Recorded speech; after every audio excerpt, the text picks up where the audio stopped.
It starts with something so ordinary, you almost miss the moment where the world splits in two. Daniel rubs the grease from his hands with a paper towel that's already more gray than white. The shop is dim now, just the hum of the soda machine and the ticking of a cooling engine keeping him company. He clocks out at 6:42 p.m. The digital numbers flicker, then settle. Another shift done. Outside, the sky is that in-between color. Too dark to be day, not quite willing to be night. He pulls his jacket tighter against the early evening chill, checks his phone. A text from his daughter. "Don't forget the ice cream, Dad." A thumbs up he sent an hour ago glows back at him. He smiles. He always remembers the ice cream. The corner store is only a few minutes away, a place where the clerks know his name and his lottery numbers, where he buys the same off-brand coffee and the same brand of cereal his kids swear tastes better at their friends' houses. He turns the key, the old sedan coughs to life, and he pulls out of the lot like he has 1,000 times before. A security camera above the shop door will later show him stepping inside at 6:57 p.m. He looks tired, but in that everyday way, like someone who's been on his feet all day, not someone walking toward the end of a story. He grabs milk, bread, a cheap frozen pizza because who wants to cook on a weeknight? He almost forgets the ice cream, doubles back, and laughs with the cashier when he jokes that his daughter would never forgive him. The receipt prints, 7:03 p.m. He walks out of frame, grocery bag in hand. Another camera, older and grainier, catches the blur of him crossing the small parking lot, heading toward the row of cars along the side. And then, nothing. No footage of him getting into the car, no record of his engine starting, no witness who remembers a struggle, no call, no text, no trace. From the corner store to the front door, there's less than a mile, a route he could drive on autopilot, a route that, on this night, seems to open up and swallow him whole. At 7:40, a pan of oil on the stove is starting to smoke. At 8:15, a child checks the window for headlights that never appear. At 9:32, a wife dials his number again, listening to it ring into a voicemail she suddenly hates. By midnight, the pan is cold. The pizza is still in the bag on a counter that never sees it. And on some unseen line between that parking lot and that front door, Daniel simply vanishes. Truth is stranger than fiction, and this is Rise Stories. I'm Samnang Bradley, your host, researcher, and investigator, and today we're digging into a kind of disappearance you almost never hear about on the big true crime shows. Working-class fathers who walk out of a job or a corner store or a gas station at dusk and never make it home. And I'm James Bradley, your co-host and resident true crime nerd who reads way too many case files for fun. You know, most of the missing person stories that hit the national radar are about kids, college students, or people with some kind of built-in headline. But there's this quieter pattern, guys like Daniel, who finish a shift, run an errand, and just vanish in the space of a mile. Every crime tells a story. And in this episode, that story is not a single whodunit with a twist at the end. What you just heard is a composite case, a careful blend of details from several real missing father investigations. We've changed names, locations, and any potentially identifying specifics. We're not here to invite internet detectives to guess which town this is. We're here to talk about why cases like Daniel so often stall, and what that says about how we value certain lives and certain routines. Yeah, that's key. This is about patterns, about the systems, the blind spots, the habits that shape what happens in those first crucial hours when someone like Daniel doesn't come home. So if you find yourself thinking, oh, this sounds like that case from my town, don't go hunting for families online. Don't turn this into a guessing game. The goal is to keep these men from being erased twice, not to drag real people back into the spotlight without consent. Where mystery meets reality, we try to follow the evidence, not the noise. And today, we've brought in someone who spends a lot of time living at that intersection between storytelling and investigation. Hey everyone, I'm Kevin, a true crime author and researcher. I spend a lot of my time talking with families, sifting through records, and trying to tell these stories in a way that's honest but not exploitative. And I'll say this right up front. Behind every headline is a human story, but a lot of these stories never even get a headline. Exactly. So let's start with this composite you built, Kevin, because people might be wondering, how do you take multiple real men, real families, real nights, and turn them into one Daniel without crossing any ethical lines? Carefully and slowly. So Daniel isn't one man. He's pieces of several fathers I've researched over the years. One was a mechanic who left work just after sunset. One was a warehouse supervisor who stopped by a grocery store. One was a night shift cook who disappeared on a short drive home. What they had in common was the rhythm. Clock out, small errand, a short, familiar route, and then silence. No obvious enemies, no major debts, no note. Just this gap where an ordinary evening should be. And you're intentionally avoiding rare standout details, right? You're not, for example, recreating the exact layout of one parking lot or the specific logo on someone's work shirt. Right. The details we've kept are the ones that show pattern, not the ones that would let someone triangulate. So, working-class jobs, evening hours, small town or edge-of-city neighborhoods, a dependence on cars and short drives instead of public transit. Those things matter because they shape risk and response, but they're not unique enough to point to one man's file. The idea is to reveal the forest without handing out a map to any single tree. I like that image. And for anyone listening who might be thinking, well, if it's not one exact case, why should I care? The answer is because these are exactly the kinds of cases that slip through the cracks. If we only care when there's a camera in the courtroom and a big name in the headline, we're part of the problem. The past holds the key to the present, and patterns are often where those keys hide. Let's walk through Daniel's last known hours from an investigative perspective. We've got a timestamp when he clocks out, another on the store receipt, and then a gap. James, when you look at those final sightings, what jumps out at you? Honestly, how much we don't know, and how quickly those unknowns start to harden if the response is slow. We don't know if he made it to his car. We don't know if there was another vehicle parked nearby. We don't know if anyone was watching him. And in so many adult missing cases like this, nobody starts asking those questions until it's way too late. Because the first reaction is often, he's an adult. Maybe he needed space. Maybe he just left. Let's talk about that. The first 48 hours that never really happened for a lot of missing men. Kevin, what have families told you about those first calls to police, those first nights? There's a script I've heard, in different words, in different towns. A wife or partner calls and says, he's never done this, something is wrong. And what she hears back is some variation of, he's an adult, he has a right to go off if he wants to. Or, give it a day, he might be blowing off steam. And sometimes that's true. Adults do leave. They have affairs. They hit a breaking point. But when that becomes the default assumption, those crucial first hours, when evidence is fresh, when cameras still have unrecorded space, when people's memories are sharp, those hours just slip away.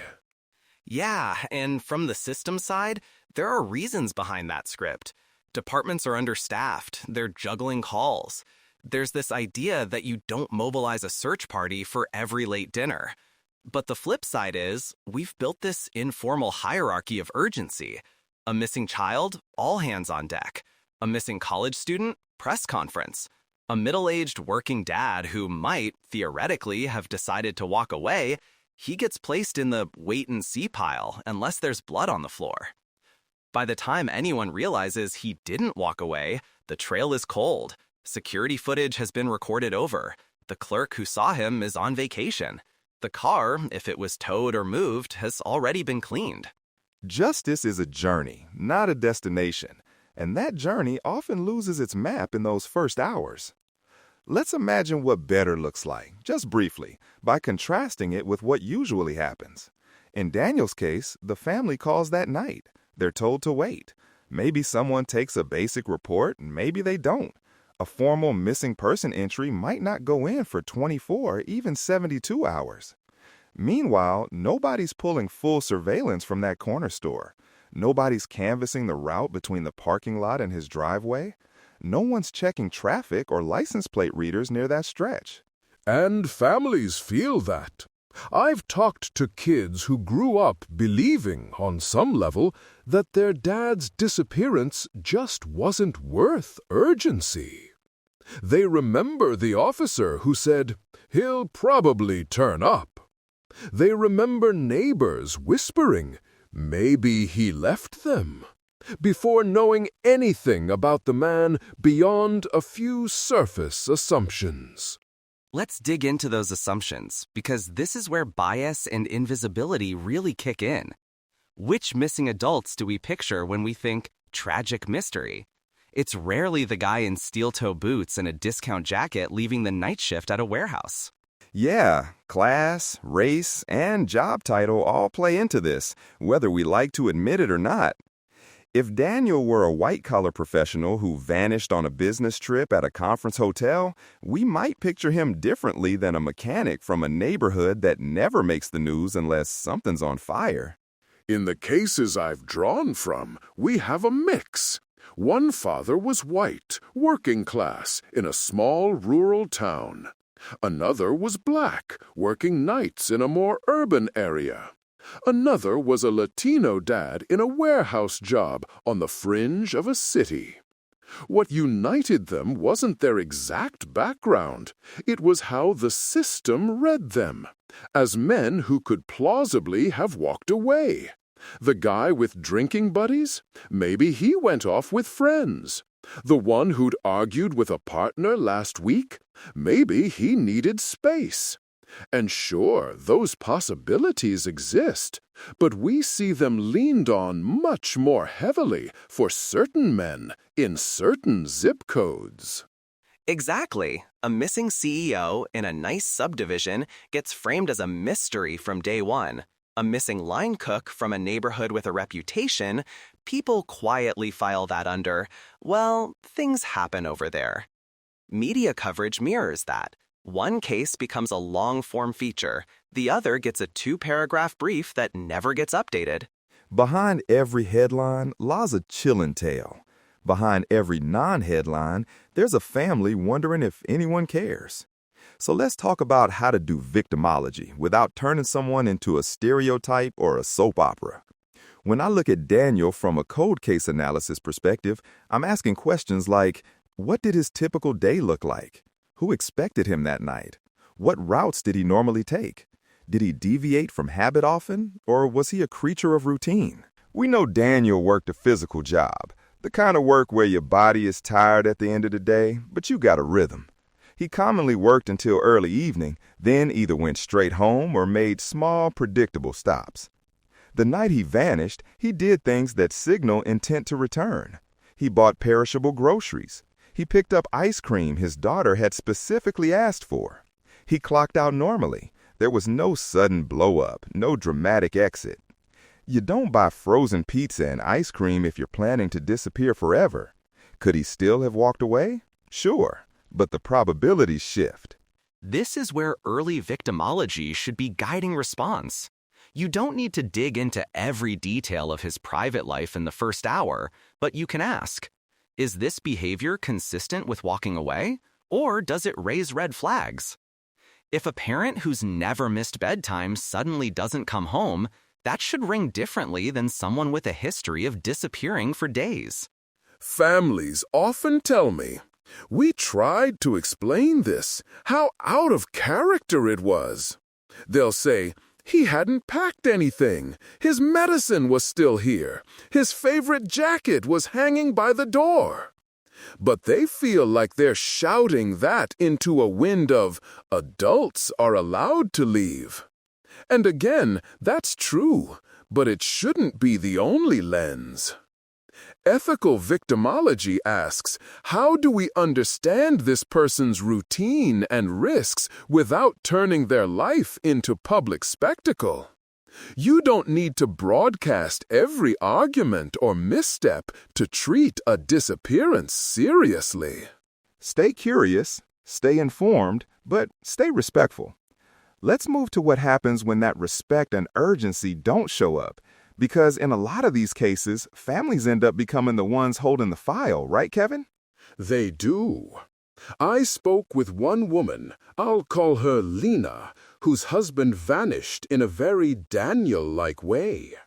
She described her kitchen table slowly turning into a command center. Printed phone records, notes from calls with detectives, timelines scribbled in the margins of school calendars.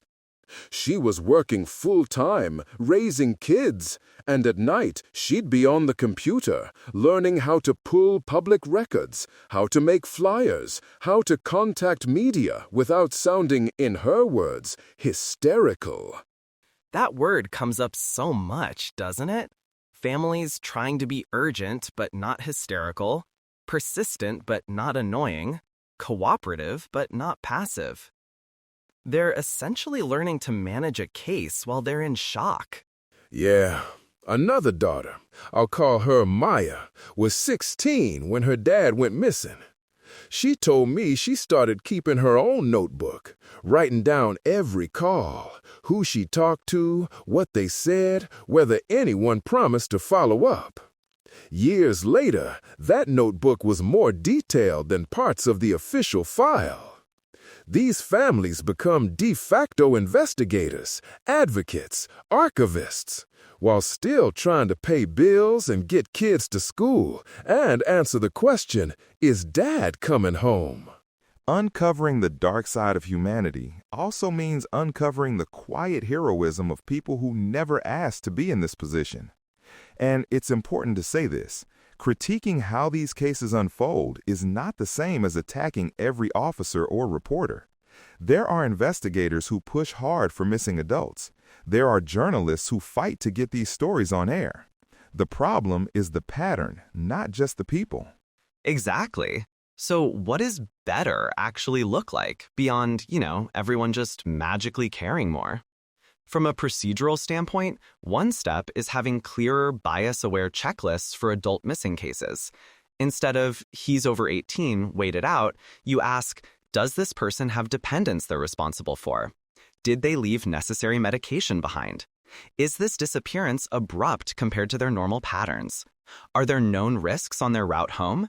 Dangerous intersections, isolated stretches, previous incidents? You don't have to assume foul play, but you take the possibility seriously from the jump.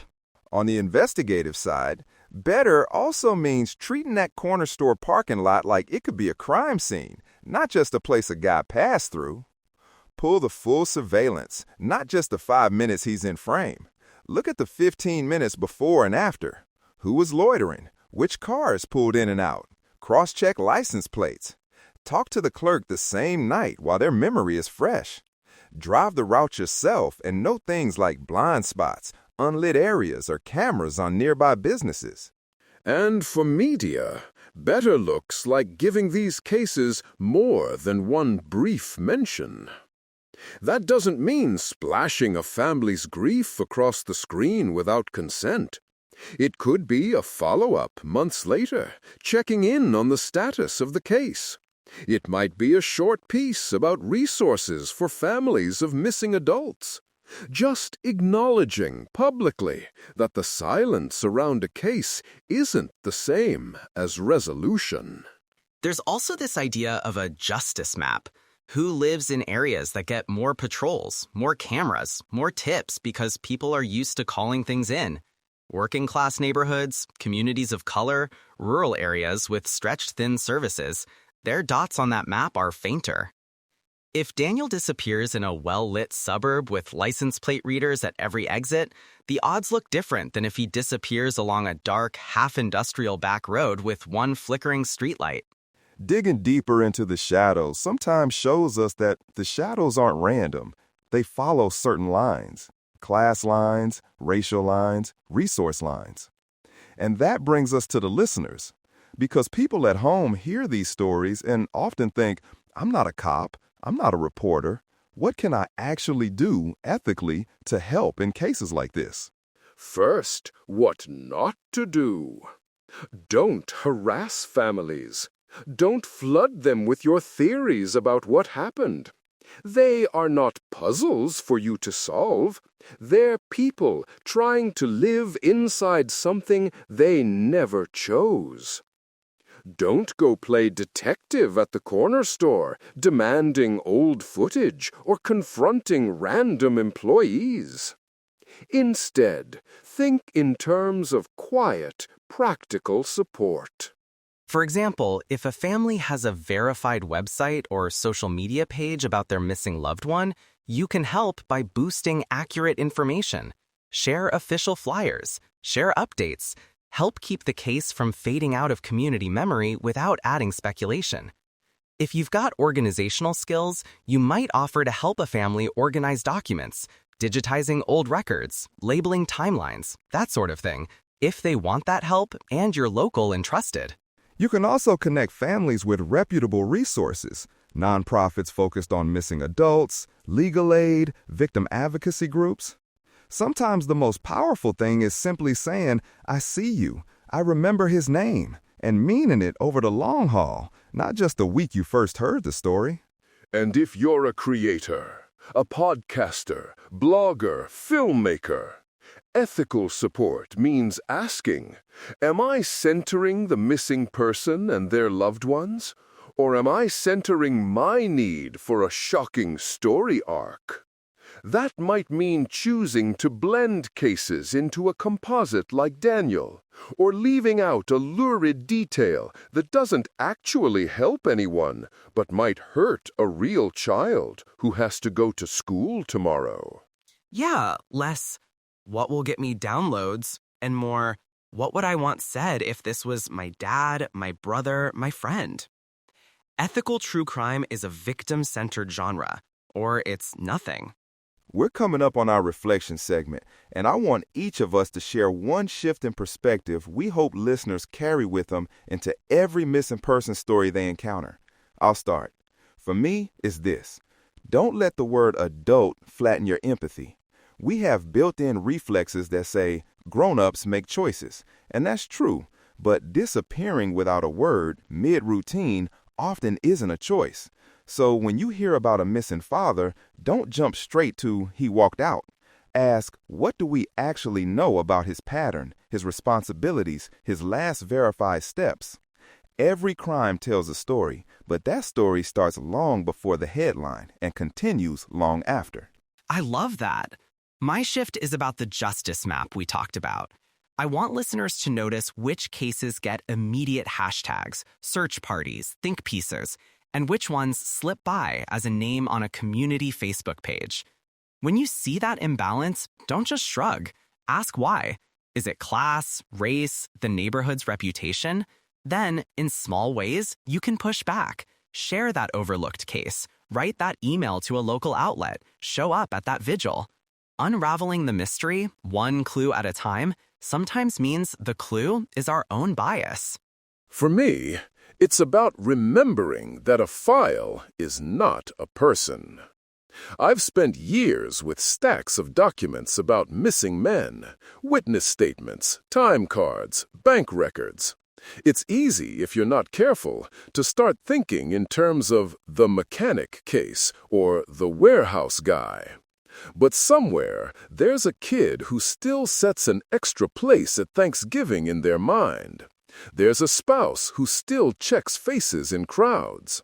There's a sibling who wonders if they somehow missed a sign. So when you consume true crime, podcasts, books, documentaries, try to picture that kitchen table with the file spread across it. If the way a story is told would feel like salt in that room, maybe it's not being told the right way. Where mystery meets reality, we're always trying to remember the faces behind the files. Before we close, if Daniel's story, the composite of all these real men, stirred something in you, there's a simple way to stay connected to work like this. If you haven't already, hit follow or subscribe on whatever app you're using right now. That way, you won't miss future episodes where we tackle other overlooked cases, wrongful convictions, small-town secrets, always with the same focus on truth and on the people at the center. And if this episode made you think differently about missing adults, share it with someone. Maybe a friend who loves true crime but hasn't thought much about these quieter cases. If you've got a story or reflection about an overlooked missing adult case in your community, you can share it on social media, respectfully, using our show hashtag. Keep it focused on empathy and facts, not speculation. We do read those, and sometimes they help us understand what patterns are happening in different places. All right, as we wrap up, tonight we told you about Daniel, a man who never existed and yet exists in too many towns. Somewhere, right now, a pan is cooling on a stove that was supposed to hold dinner. Somewhere, a porch light is still being left on years later. To the families of missing fathers, brothers, sons, named and unnamed, we see you. We may not be able to solve every case, but we refuse to let these stories vanish in silence. And to those real men whose details helped us build Daniel, this episode is for you. You deserved urgency. You deserved headlines. You deserved to come home. Next time on Rise Stories, we're heading into a different kind of cold case. A small-town librarian whose disappearance was reopened not by police, but by a community book club that refused to let her story go. It's one of those the truth is stranger than fiction situations, and we're excited to share it with you. Thank you for spending this time with us in the space between the parking lot and the front door. Until next time, together we rise.